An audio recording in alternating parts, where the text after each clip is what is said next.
Shalom, shalom encore, bien-aimé, c'est toujours un plaisir, bien-aimé, de parler de la part du Seigneur.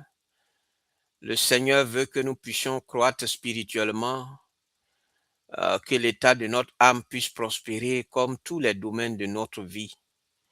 Bien-aimé, je bénis le Seigneur de ce que il se sert de moi pour apporter sa pensée à son peuple et nourrit son peuple pour son édification. Bien-aimé, le thème sur lequel encore le Seigneur m'a encore communiqué sa pensée, c'est par rapport au thème, c'est le thème suivant, je veux dire, c'est pour la liberté que Christ nous a affranchis. C'est pour la liberté que Christ nous a affranchis. Alléluia. On peut voir dans Galates chapitre 5, verset 1. Il est dit, je lis, c'est pour la liberté que Christ nous a affranchis. Demeurez donc fermes et ne vous laissez pas mettre de nouveau sous le joug de la servitude. Je relis encore, c'est pour la liberté que Christ nous a affranchis.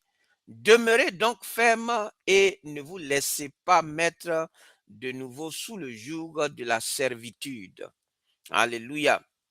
Donc, bien-aimé, le Seigneur veut que nous ne soyons pas sous un quelconque joug. Alléluia. Quand on parle de joug, c'est un poids. Alléluia. Quelque chose qui vient nous déranger, quelque chose qui nous dérange, qui est comme un poids. Alléluia. Donc, bien-aimé, Dieu ne veut pas que quelque chose soit un poids sur nos vies. C'est pour être libre que le Seigneur est mort et qu'il est ressuscité. Oui, pour que nous soyons libres en lui, Jésus. Alléluia. Donc, bien-aimé, c'est ça aussi la raison pour laquelle le Seigneur est mort, pour notre liberté. Pour que nous ne soyons pas sous le joug des démons, c'est-à-dire des oppressions sataniques. Alléluia. Dieu tient beaucoup à cœur notre liberté, notre paix, notre joie, notre tranquillité. Alléluia. Donc, bien-aimé, le Seigneur n'est pas mort pour que nous soyons encore en train de nous lamenter ou que quelque chose vienne nous emmerder.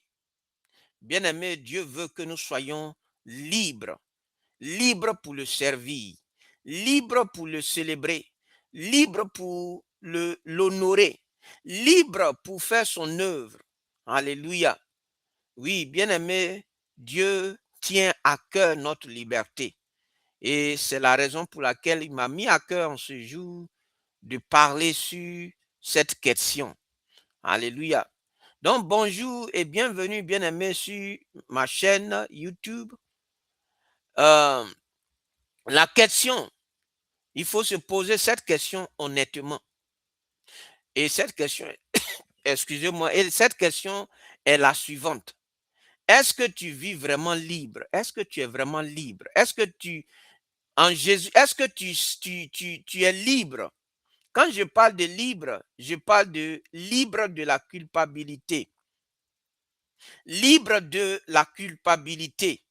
Libre de la peur. Est-ce que tu es libéré de la peur? Est-ce que tu es libéré de la culpabilité? Est-ce que tu es libéré des regards des autres? Parce que des gens, ils vivent mal, ils vivent et ils sont mal à l'aise à cause des regards des autres.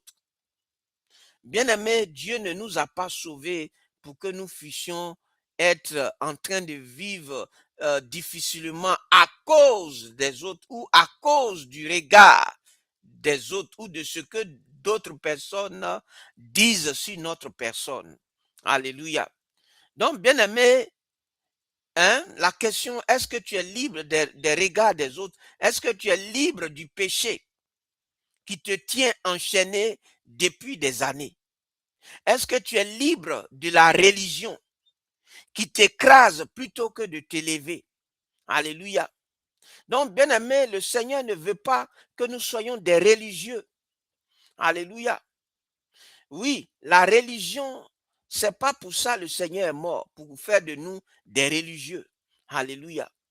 Mais pour faire de nous des enfants chéris, comme on le dit.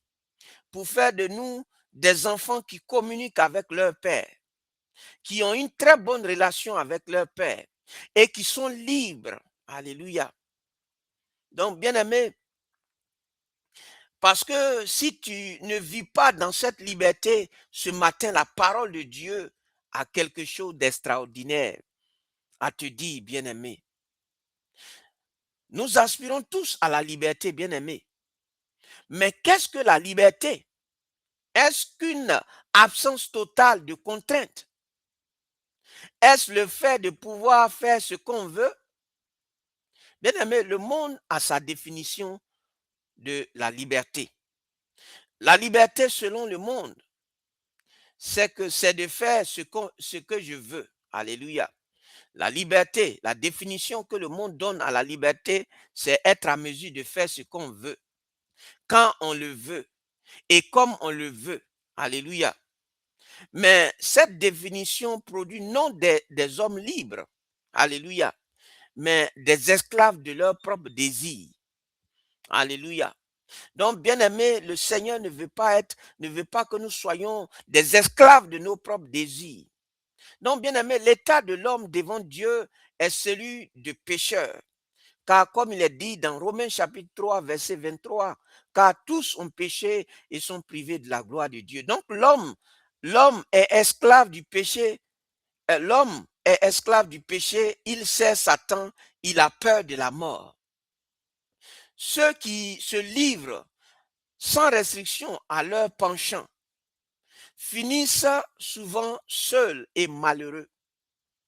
Ils se croyaient libres, mais dès leur naissance, ils sont esclaves du péché et incapables de se libérer eux-mêmes. Alléluia.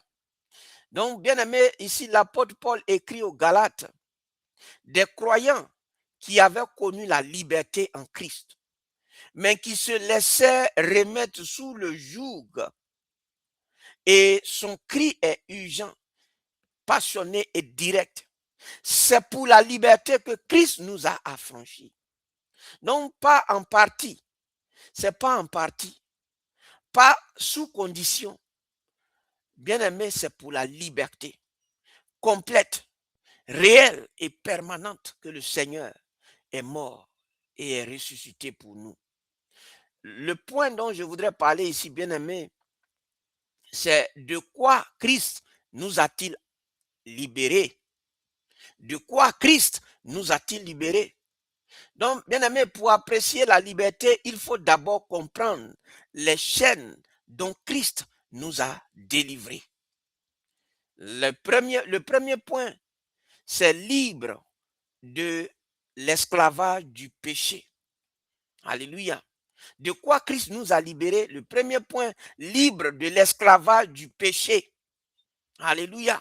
Dans Jean chapitre 8, verset 34, en vérité, je vous le dis, quiconque commet le péché est esclave du péché. Alléluia. Oui, quiconque commet le péché est esclave du péché. Or, le Seigneur n'est pas mort pour que nous soyons encore esclaves de nos péchés. Bien-aimés, avant Christ, nous étions prisonniers. Non pas dans une cellule de béton, comme on le dit, mais dans une cellule intérieure. Chaque fois que tu essaies de ne plus mentir, tu mentais encore. Chaque fois que tu voulais changer, tu retombais. Alléluia.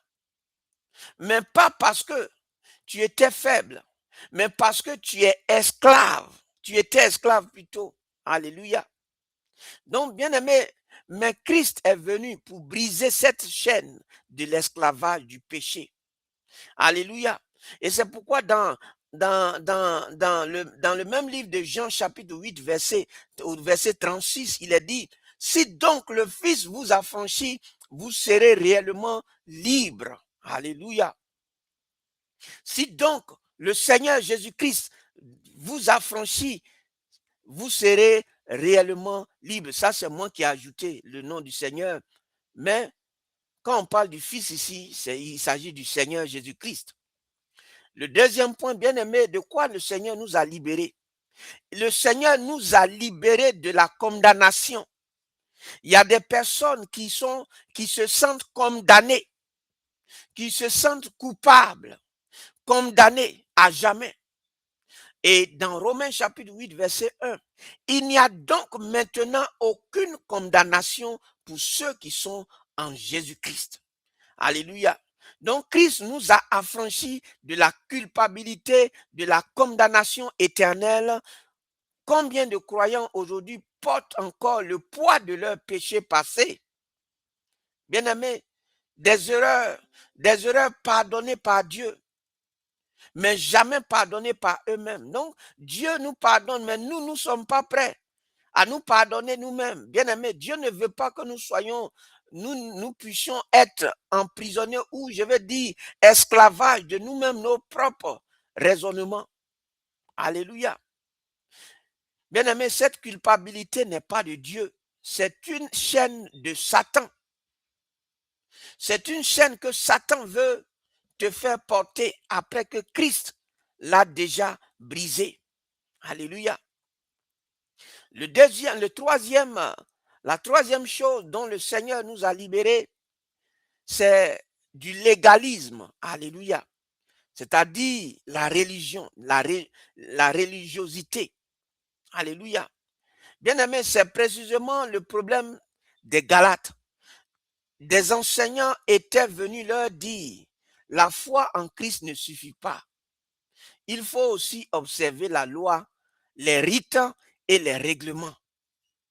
Et Paul explose pour dire, comment avez-vous pu vous laisser mettre de nouveau sous le joug? Et donc, bien aimé, la liberté chrétienne doit être une occasion de mieux obéir à Dieu. Non le contraire. Le chrétien observe les préceptes avec joie parce qu'il vibre en lui. Alléluia. Non pas parce qu'il est asservi. Alléluia. Non, nous obéissons à Dieu. Nous faisons ce que la Bible nous dit, pas parce que nous sommes forcés, mais par amour pour Dieu. Parce que nous aimons Dieu, nous voulons lui obéir. Nous voulons faire ce qu'il nous dit de faire. Pas parce que nous sommes forcés à le faire. Et c'est ce qu'on appelle la religiosité ou la religion. Alléluia. Et Dieu n'est pas venu, le Seigneur n'est pas mort pour faire des religieux ou des religions. Alléluia. Bien-aimé, un chrétien qui vit son christianisme sans entrer dans la liberté va contre-courant de son appel. Bien-aimé, la différence entre l'esclave et le fils, l'esclave obéit par peur, mais le fils, lui, il obéit par amour et c'est ce que nous sommes. Nous sommes des enfants de Dieu, nous sommes des fils et dont nous obéissons par amour. Non pas parce que nous sommes esclaves, parce que l'esclave, lui, il obéit par peur d'être puni. Mais nous obéissons par amour pour Dieu. Donc Christ t'a fait passer de l'esclavage à la filiation. Alléluia. Bien-aimé, l'autre point dont je voudrais parler, c'est la vraie nature de la liberté chrétienne. Alléluia. La vraie nature de la liberté chrétienne. Bien-aimé, la liberté n'est pas la licence. Alléluia. C'est ce qu'il faut comprendre. La liberté n'est pas la licence. Qu'est-ce que je veux dire? Ici, on voit que Paul anticipe le malentendu. Il dit, frères, vous avez été appelés à la liberté, seulement ne faites pas de cette liberté un prétexte de vivre selon la chair ou de vivre dans le péché. Dans Galates chapitre 5, verset 13, je relis, frères, vous avez été appelés à la liberté, seulement ne faites pas de cette liberté un prétexte, une raison de vivre selon la chair. Donc la liberté chrétienne n'est pas la liberté de pécher. Un poisson est libre, un poisson est libre dans l'eau, Mais si tu lui donnes la liberté de sortir de l'eau, tu ne lui donnes pas la liberté en réalité. Tu lui donnes la mort. Alléluia. Donc, bien aimé, la vraie liberté, c'est d'être enfin soi-même en Christ, affranchi par Christ. Nous sommes supposés être de plus en plus nous-mêmes et cesser de jouer des rôles que d'autres voudraient nous faire jouer. Alléluia. L'autre point, bien aimé, la liberté se vit dans l'amour. Dans Galates chapitre 5, verset 13, par la charité, rendez-vous serviteurs les uns des autres. Donc voici ici le paradoxe magnifique du royaume. C'est que la vraie liberté s'exprime dans le service, c'est-à-dire en servant les autres. Alléluia. Ce n'est pas je fais ce que je veux. Alléluia. Ce n'est pas je fais ce que je veux. C'est je suis tellement libre que je peux librement choisir d'aimer et de servir. Alléluia. Je suis tellement libre que je peux librement choisir d'aimer et de servir. Alléluia. Bien-aimé, l'autre point, c'est que la liberté se vit dans l'esprit. Alléluia. La liberté se vit dans l'esprit, par l'esprit de Dieu. Dans Galates chapitre 5, verset 18, il est dit, si vous êtes conduit par l'esprit de Dieu, c'est moi qui ajoute de Dieu, vous n'êtes pas sous la loi. Alléluia. Si vous êtes conduit par l'esprit de Dieu, vous n'êtes pas sous la loi. La loi de Dieu révélée en Christ est une foi de liberté. Dans Jacques chapitre 1, verset 25, qui parle de la loi parfaite, la loi de la liberté. Donc, quand le Saint-Esprit vit en nous, on n'a plus besoin d'une liste de règles pour éviter le péché. Alléluia, parce que l'Esprit de Dieu en toi te donne la capacité de vaincre le péché. Oui, parce que, bien aimé, l'Esprit de Dieu nous donne cette capacité. Donc, tu es transformé de l'intérieur par l'Esprit de Dieu. On est transformé de l'intérieur par l'Esprit de Dieu. C'est la différence entre un cage et des ailes. Donc, bien aimé, ici, le fruit de cette vie dans l'Esprit, c'est ce qu'il est question ici dans Galates chapitre 5, verset 22 à 23. L'amour, comme il est dit, l'amour, la joie, la paix, la patience, la bonté, la bienveillance, la fidélité, la douceur, la maîtrise de soi. Ça, c'est les fruits de l'esprit. Parce que tu marches désormais par l'esprit. Donc, tu produis les fruits de l'esprit qui sont la joie, la paix, la patience, la bonté, la bienveillance, la fidélité, la douceur et la maîtrise de soi. Donc, un homme qui marche dans le fruit de l'esprit est le plus libre des hommes. Alléluia. Donc, libre de la colère, libre de la jalousie, libre de l'amertume, libre de la peur. Alléluia. C'est ça la vraie liberté. Bien aimé, l'autre point dont je voudrais parler, c'est de demeurer ferme et de ne pas retourner, de demeurer ferme et ne pas retourner en esclavage. Alléluia. C'est-à-dire de ne pas retourner dans les choses dans lesquelles nous étions liés quand nous ne connaissions pas le Seigneur. C'est ce que l'apôtre Paul nous dit. Donc, Paul ne s'arrête pas à l'annonce de la liberté, mais il donne un commandement. Il dit, demeurez donc ferme et ne vous laissez pas mettre de nouveau sous le joug. C'est-à-dire, quand le diable va venir te dire, va encore commettre l'iniquité, va encore forniquer, va commettre l'impudicité, va voler, va faire ceci. Bien aimé, il ne faut pas te laisser avoir par le diable et retomber dans les mêmes choses. Alléluia. Donc, bien aimé, les 3 jougs dont il faut refuser, le premier, c'est le joug du péché habituel. Si tu es sauvé, mais que tu retournes librement et régulièrement dans les mêmes péchés, tu reprends les chaînes que Christ a brisées. Et la liberté ne s'abandonne pas. Elle se garde, alléluia. Elle se choisit chaque jour. L'autre point, bien aimé, c'est le joug du regard des autres. Combien de croyants vivent sous la pression permanente du qu'en dira-t-on, de la comparaison, de l'approbation des autres, des hommes. C'est une forme d'esclavage et aussi réelle que le péché.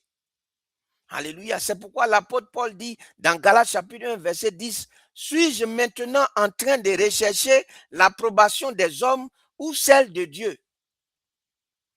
Bien-aimé, l'autre point, c'est le joug de la religion sans transformation.